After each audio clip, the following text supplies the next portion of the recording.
Kali ini saya akan membahas film yang berjudul Wukong, dirilis pada tahun 2017. Film ini adalah kisah Wukong jauh sebelum ia bertemu dengan Biksu Tang dan memulai perjalanan ke barat. Film ini mengambil setting pada 500 tahun sebelum Sun Wukong membuat kekacauan di kerajaan Kayangan. Suasana yang tentram berubah ketika seekor iblis raksasa mengamuk dan menghancurkan Kayangan. Terjadilah pertarungan antara para dewa melawan raksasa tersebut, di mana para dewa berhasil menghancurkan sang raksasa. Tubuh raksasa yang terbuat dari batu pun hancur berkeping-keping dan jatuh ke bumi. Sesampai di bumi, batu itu menjelma menjadi gunung yang bernama Gunung Huaguo. Di dalam gunung tersebut lahirlah seekor kera. Ratu Kerajaan Langit mengerahkan pasukan untuk menghancurkan Gunung Huaguo. Semua makhluk hidup kecuali sang kera pun musnah. Mengetahui seluruh sahabatnya dihabisi Ratu Kayangan, kera pun berniat untuk membalaskan dendam sahabat-sahabatnya. 300 tahun kemudian, si kera atau yang lebih kita kenal dengan nama Sun Wukong diangkat dan dipekerjakan di Kayangan. Di Kayangan dia berulah dan membuat kekacauan. Wukong pun bertarung habis-habisan, Erlang dan Tianpeng menjadi lawannya. Pertarungan tersebut justru membuat mereka jatuh ke Gunung Huaguo. Di sana, mereka kehilangan kekuatan dan menjadi manusia biasa. Pada saat itulah Ratu Kayangan menurunkan pasukannya untuk menghabisi Wukong, Erlang, dan Tianpeng. Ternyata Ratu Kayangan memang berniat menghabisi Wukong karena ingin menguasai jantung batu milik Wukong. Dengan jantung itu, Ratu dapat mengendalikan takdir hidup seluruh makhluk hidup di muka bumi. Sebelum masuk ke ceritanya, yuk tekan dulu tombol subscribe-nya agar channel ini bisa lebih baik ke depannya. Film diawali dengan sebuah cerita di mana di pedalaman Kerajaan Langit, pengendali takdir menentukan semua nasib makhluk hidup. Kerajaan Langit menyatakan bahwa setiap makhluk hidup yang tidak bisa dikendalikan adalah siluman yang harus dihancurkan. Hingga suatu hari ada satu raksasa yang berani menantang kehendak langit. Namun raksasa itu dikalahkan, jasadnya jatuh ke bumi dan menjelma menjadi Gunung Huaguo. Jantungnya tetap hidup dan perlahan berubah menjadi seekor kera yang hidup damai di gunung tersebut. Kerajaan Langit yang mengetahui itu segera menurunkan hujan api untuk meratakan Gunung Huaguo, yang membuat si kera sangat marah dan sejak hari itu dia bersumpah akan menghancurkan Kerajaan Langit suatu hari nanti. Beberapa ratus tahun kemudian, kera itu telah tumbuh menjadi dewasa, yang akan kita kenal dengan nama Sun Wukong. Dengan kekuatan yang ia miliki, untuk memasuki Kerajaan Langit adalah hal yang mudah baginya. Dan kebetulan hari itu bertepatan dengan hari seleksi penerimaan dewa yang baru. Wukong pun mulai berulah dengan memakan seluruh buah persik yang akan dijadikan hidangan utama. Para hadirin pun sangat marah karena mereka dapat hidangan biji buah persik. Mereka yang emosi pun melampiaskan emosinya dengan memukul para pelayan. Dan saat itu muncullah salah seorang pelayan yang berani melakukan perlawanan. Ia bernama Azi. Ia adalah seorang pelayan yang sangat istimewa. Meskipun begitu, tetap saja lawannya terlalu banyak. Untunglah ia diselamatkan oleh pria gendut yang bernama Juan Lian. Tiba-tiba Wukong datang dan menghajar orang-orang tersebut. Kegaduhan itu pun mengundang perhatian pasukan langit. Wukong mengeluarkan tongkat sakti dari telinganya dan mengalahkan mereka semua. Keributan ini terdengar oleh sang ratu. Ia pun memerintahkan pengawal pribadinya yang bernama Tianpeng untuk membereskan masalah tersebut. Ia pun berangkat dan pertempuran terjadi. Pada awalnya mereka bertarung secara seimbang dan terus mengadu senjata mereka masing-masing. Berjalannya waktu, Sun Wukong terlihat lebih unggul. Wukong memperbesar tongkat saktinya untuk menghentikan serangan Tianpeng dan meratakan tempat itu.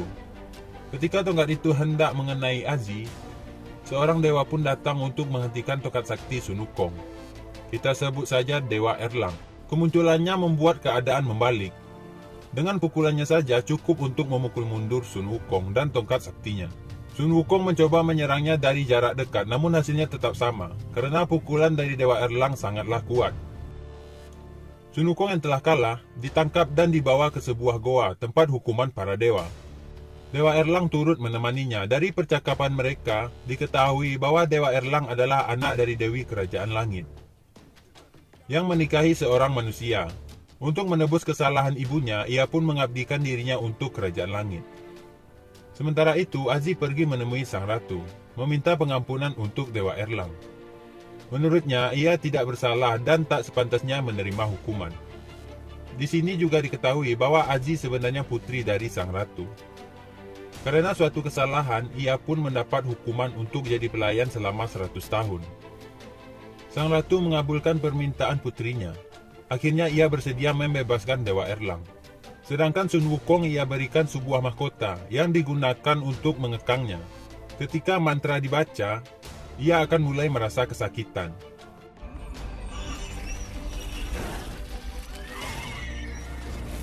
Aziz yang menyaksikan hal itu kemudian meminta alat untuk mengendalikan mahkota tersebut dan berjanji mulai sekarang ia mengambil tanggung jawab untuk mendisiplinkan Sun Wukong.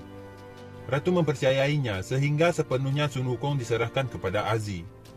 Dan kita diperlihatkan flashback sesaat setelah Gunung Huaguo dihancurkan, di mana Sun Wukong berhasil selamat dan dirawat oleh seorang kakek. Diceritakan setelah dibebaskan, Ratu mencoba membangkitkan kekuatan Dewa Erlang, yaitu kekuatan dari mata ketiganya. Namun hal itu tidak berjalan lancar, karena untuk mendapatkannya, Dewa Erlang harus menghilangkan perasaan dan emosinya. Sementara sampai kini pun ia belum bisa berhenti memikirkan ibunya dan Aziz yang merupakan sahabatnya sejak kecil. Shin berganti ke tempat Wukong. Di sana Aziz merawatnya, memotong rambut dan mencuci pakaiannya. Dan di sini kita ketahui bahwa Aziz menyimpan rasa kepada Wukong. Setelah itu, sang ratu mengadakan tur keliling kerajaan dan dengan sengaja memprovokasi Wukong. Karena ia menduga bahwa jantung siluman yang dulu mengacaukan kahayangan masih hidup dan bereinkarnasi menjadi Sun Wukong. Wukong pun terpancing. Ia mencuri kunci untuk membuka cincin takdir. Namun ketika hendak menyusup, semua orang sudah ada di sana untuk menyerangnya. Pertarungan pun terjadi.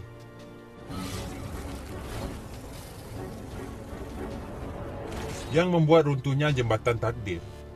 Tian Peng pun masuk ke dalam pertarungan, yang dilanjutkan dengan kedatangan Aziz yang diikuti Juan Lian. Di puncak pertarungan, jembatan takdir pun runtuh, yang membuat mereka semua terjatuh ke bumi dan mereka semua kehilangan kekuatan dewanya. Untuk mengangkat senjata sendiri pun mereka tidak bisa. Meskipun tanpa kekuatan, mereka tetap melanjutkan pertarungan. Melihat benda asing yang jatuh dari langit, warga setempat pun langsung mengepung mereka. Para penduduk berpikir bahwa mereka ini adalah jelmaan dari siluman. Aziz pun menyangkalnya dan Juan Lian menakuti mereka dengan senjata kimianya.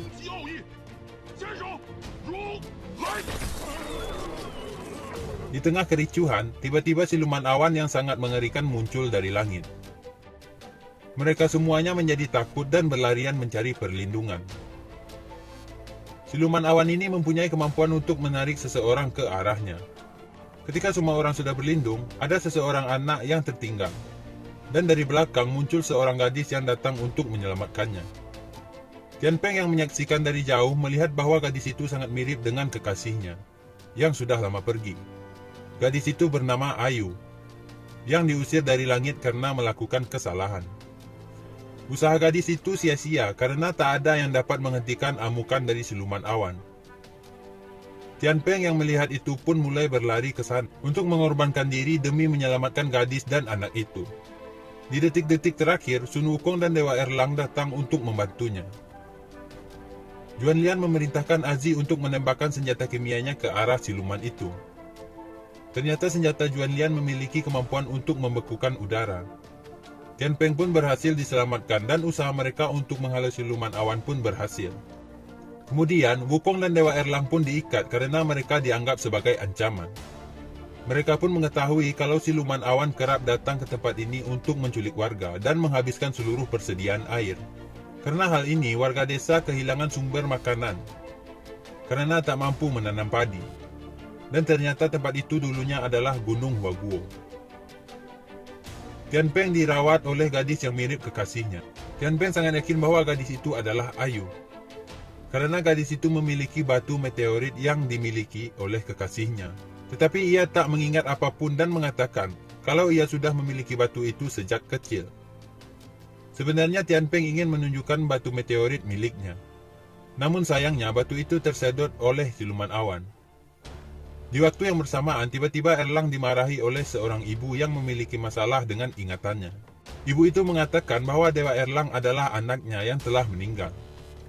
Mereka berempat sepakat untuk menetap dan menyelamatkan warga desa dari ancaman siluman awan. Mereka membuat sebuah meriam yang bisa membekukan siluman awan. Wukong dan Erlang juga meminta Juan Lian untuk membuatkan senjata sesuai dengan kriteria mereka masing-masing. Di sini Erlang pun menyadari kedekatan Wukong dan Azi.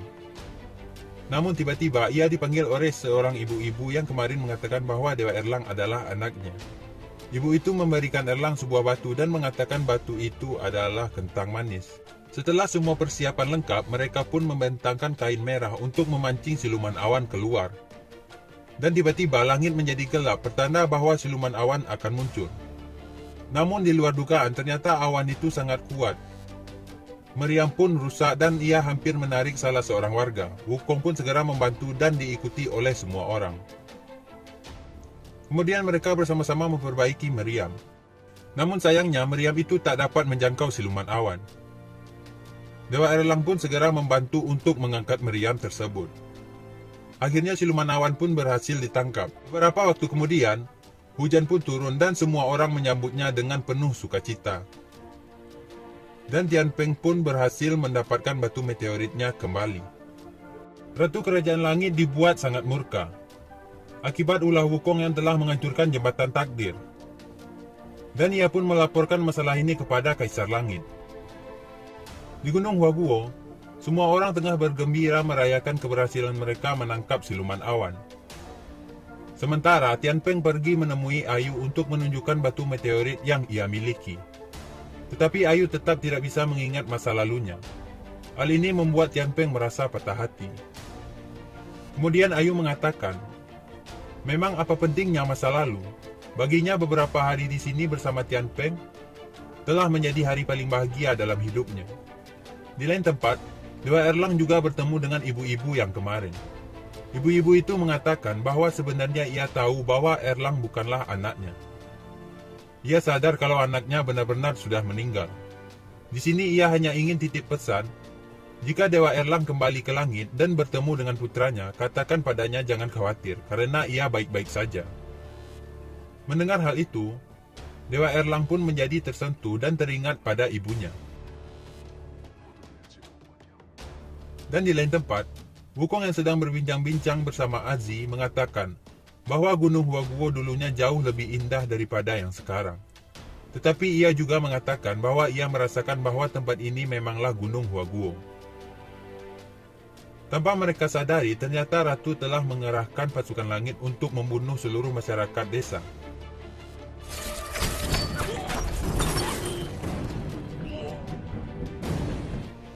Ayu dan Juan Lian pun ikut terbunuh.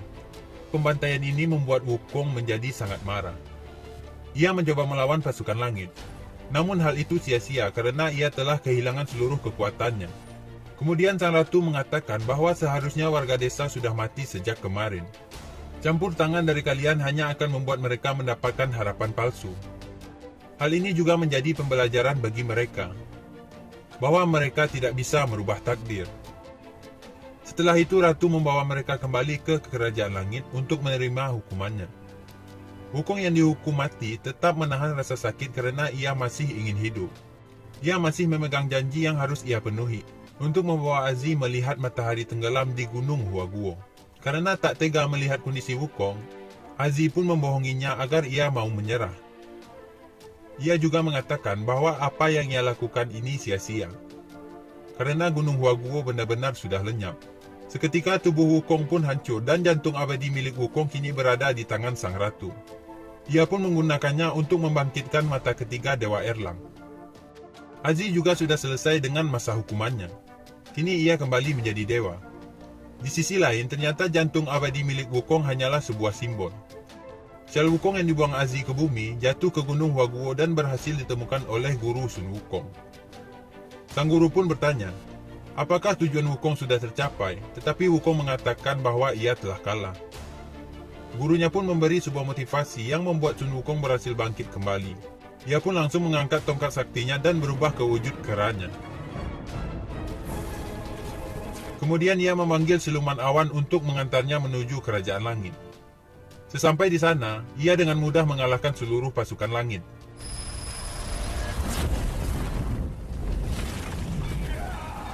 Tian Peng pun datang untuk membantunya karena ia juga memiliki dendam terhadap kerajaan langit yang telah menewaskan gadis yang mirip dengan kekasihnya di Gunung Huaguo. Sementara itu, Aziz melanjutkan perjuangan Wukong untuk menghancurkan cincin takdir. Tetapi sang ratu mengetahuinya dan langsung membunuh Aziz. Wukong yang datang dari dinding kerajaan pun langsung menangkap tubuh Aziz. Tian Peng pun maju untuk melawan sang ratu, tetapi ia kalah dan gugur dalam pertempuran. Wukong pun menggabungkan mahkota dengan tongkatnya. Dengan itu, ia mampu menghancurkan pertahanan dari sang ratu. Kemudian sang ratu menggunakan Dewa Erlang yang telah membangkitkan mata ketiganya untuk bertarung melawan Sun Wukong. Dengan perginya orang-orang yang ia sayangi, kini ia pun berhasil menghilangkan seluruh perasaannya. Dan ketika mereka beradu pukulan, Dewa Erlang pun merasakan kehadiran Aziz berada di dalam diri Wukong. Hal itu menyadarkannya, dan kini ia berbalik melawan sang ratu. Mereka pun bekerja sama untuk menyerang sang ratu, yang kini telah berubah menjadi raksasa. Dan pada akhirnya sang ratu pun kalah. Setelah kejadian itu, sejarah pun mencatat bahwa Dewa Erlang telah mengusir siluman dari kerajaan langit. Ia pun dipromosikan untuk menjadi jenderal yang menjaga gerbang selatan. Sementara itu, Sun Wukong yang berperan besar dalam pertempuran dicap sebagai siluman dan kembali ke Gunung Huaguo. Namun semua belum berakhir. Wukong berjanji akan membawa semua makhluk yang menentang takdir untuk bertempur melawan kerajaan langit. Dan film pun habis.